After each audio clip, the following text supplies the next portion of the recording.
तो हम भगवान की कृपा से भजन में आ पाते हैं, सत्संग में आ पाते हैं। आप ये विचार करें अपने मन में कि जब हमारे जन्म जन्मांतर का, कल्प कल्पांतर का, युग युगांतर का जब पुण्य पुंज एकत्रित होता है तो सत्संग होता है, प्रभु की कथा होती है। ये जो तीनों जब एकत्रित होते हैं तो वो तीन क्या है? प्रथम है श्रद्धा। बिना श्रद्धा का कोई आप सत्कर्म कर सकेंगे, सत्संग में बैठ पाएंगे? अच्छा ये बताइए कि अभिमानी व्यक्ति कथा में आएगा, सत्संग में बैठेगा? नहीं। उसका अभिमान, उसका जो अहंकार है, मैं है, उसे सत्संग से, भगवान की कथा से दूर कर देता है। इसलिए भगवान राम ने लक्ष्मण जी से कहा है कि कथा को कैसे सुननी चाहिए। थोरे हूँ महा सब कहूँ बुझाई, थोरे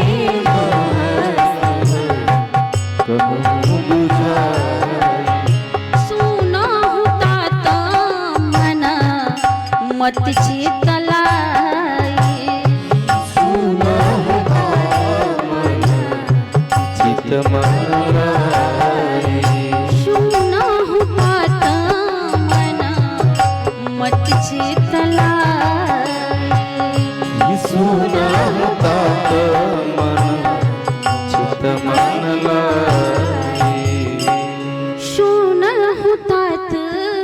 भगवान संकेत करते हैं कि हे तात, मन बुद्धि चित्त को भगवान कहते हैं कि हे लक्ष्मण जी, सुनहु तात मन चित्त लाई। मन बुद्धि चित्त को लगा करके कथा को सुनो। किसी जिज्ञासु ने प्रश्न किया कि अंतः चतुष्टय तो चार हैं, मन बुद्धि चित्त और अहंकार, ये चार हैं। सुनहु तात मन बुद्धि चित्त लाई। तो किसी जिज्ञासु ने कहा कि महाराज आप तीन का नाम ले रहे हैं, लेकिन एक अहंकार को क्यों छोड़ रहे हैं? तो भगवान ने कहा कि और जगहों पर अहंकार का स्थान है, और जगह पे स्थान रह सकता है, लेकिन कथा में, सत्संग में अहंकार का कोई स्थान नहीं है। अहंकारी व्यक्ति बैठे ही नहीं सकता है। तो अति हरि कृपा जाहि पर होई, पाँव देई हमारे रसोई। यदि श्रद्धा जब तक नहीं होगी, भाव नहीं होंगे, प्रेम नहीं रहेंगे, तो कोई बैठ नहीं पाता है। तो प्रथम क्या है? श्रद्धा है। तीन चीज जब एकत्रित होती है तो सत्संग जीवन में मिलता है। श्रद्धा बिना धर्म नहीं हो,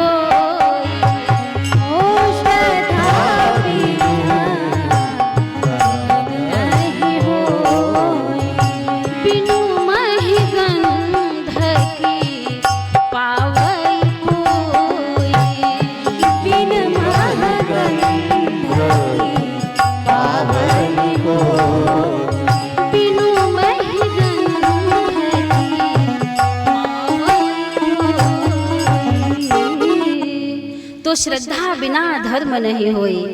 तो प्रथम श्रद्धा है, दूसरा क्या है? तो वह पुण्य है। बिना पुण्य का, पुण्य पुंज बिन मिलहि न संतान।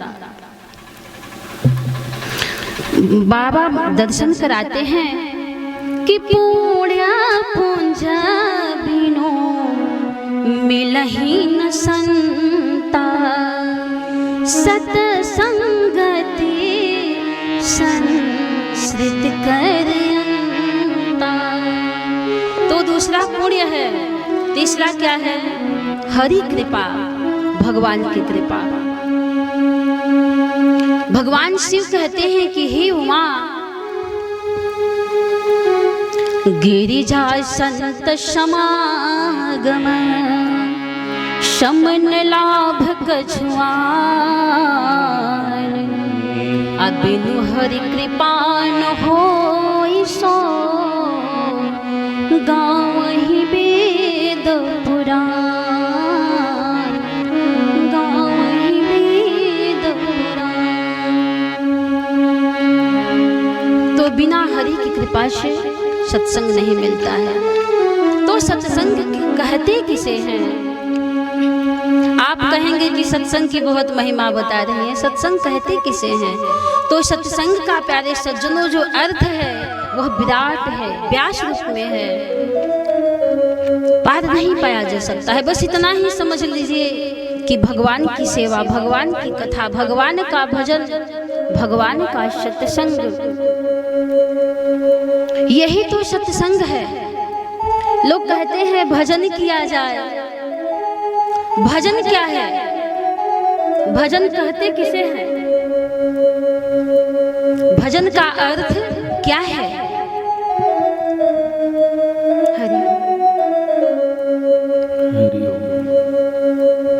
तो भजन जो शब्द है ये भज धातु से उत्पन्न हुआ है। भजन शब्द भज धातु से बना है। अब पूछेंगे कि भज क्या है? तो भज है भगवत सेवा, परमात्मा का भजन, कीर्तन, परोपकार की वृत्ति, दीनहीनों की सहायता, गरीबों की मदद करना, भगवान के संबंधी, ईश्वर के संबंधी जितने भी जीवन में कार्य हैं सब भजन ही तो है। और क्या है? और एक बात और है कि हमारा जीवन संतुलित हो जाए, हमारी जो बुरी आदतें हैं जीवन में ये सुधर जाएं, हम नास्तिक से होकर आस्तिक हो जाएं, हमारा जो स्नेह है, प्रेम है, वह परमात्मा से जुड़ जाए। ये धार्मिक अनुष्ठान क्यों कराया जाता है? ये क्यों हम लोग कराते हैं जे? एक कथा यज्ञ क्या जरूरी है? जरूरी है क्या कराना सत्संग? इसलिए जरूरी है कि यदि ये नहीं होंगे तो हमारी जो नई पीढ़ी आ रही है, जो चल रही है, वह राम कृष्ण को भी लोग भूल जाएंगे कि राम कृष्ण थे कौन। कथा की आवश्यकता क्या है? ये सनातन धर्म का प्रचार क्यों हो रहा है? क्यों लोग जागरूक हो रहे हैं? क्यों जगाया जा रहा है कि अपने सनातन धर्म को आप पहचाने, जागरूकता आप में आए अपने धर्म की रक्षा के लिए, कि हमारे धर्म का कोई खंडन न करे। लेकिन आज इतने ऐसे ऐसे पाखंड फैल रहे हैं कि लगता है कि कलयुग में सब लुप्त होते जा रहे हैं। कलिमन नगर से धर्म सब लुप्त भय सदग्रंथ, आदम्भी न निज मति कल्प करी, अप्रगट किए बहु पंथ, मार्ग सोई जा कहूँ जोई भावा, आ पंडित सोई जो गाल बुझावा, चलहि कुपंथ वेद मग छाड़े।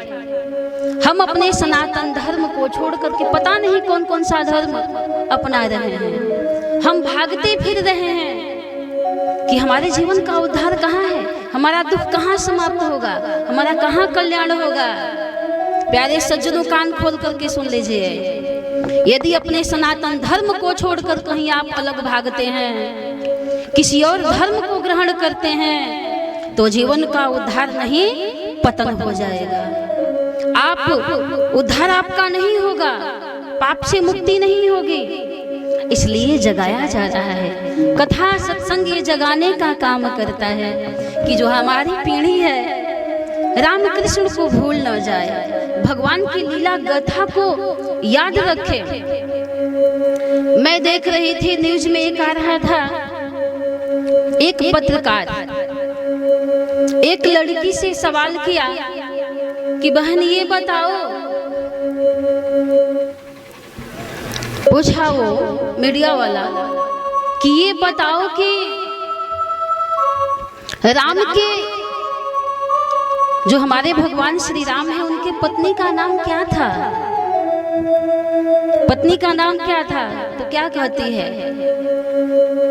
मंदोदरी, रुक्मिणी, क्या नाम था? क्या सीता था क्या? अब हमारी नई पीढ़ी को ये भी नहीं पता है कि श्री राम जी की पत्नी का नाम क्या है। एक और आते हैं प्रश्न कि द्रौपदी का चिरहरण किसने किया भाई? तो कहा कि कंस ने किया था। तो बोला कि अरे कंस ने किया था, पता नहीं कि दुशासन ने किया था। तो कहा कि तेरे बाप का क्या जाता है, चाहे कंस ने किया हो चाहे दुशासन ने किया हो, क्या जाता है। तो ये कथा जो है, सत्संग जो है, ये मानव जीवन को जगाने का काम ये करते हैं संत महात्मा। सत्संग से हम जागरूक हों अपने धर्म के प्रति। तो भजन क्या है कि हमारे जीवन की बुरी आदतें छूट जाए, यही तो भजन है। कहा गया है मन की तरंग मार लो बस हो गया भजन। मन की तरंग मार लो बस हो गया भजन। मन की तरंग मार लो बस हो गया भजन। मन की तरंग मार लो बस हो गया भजन। आदत बुरी सुधार लो बस हो गया भजन। आदत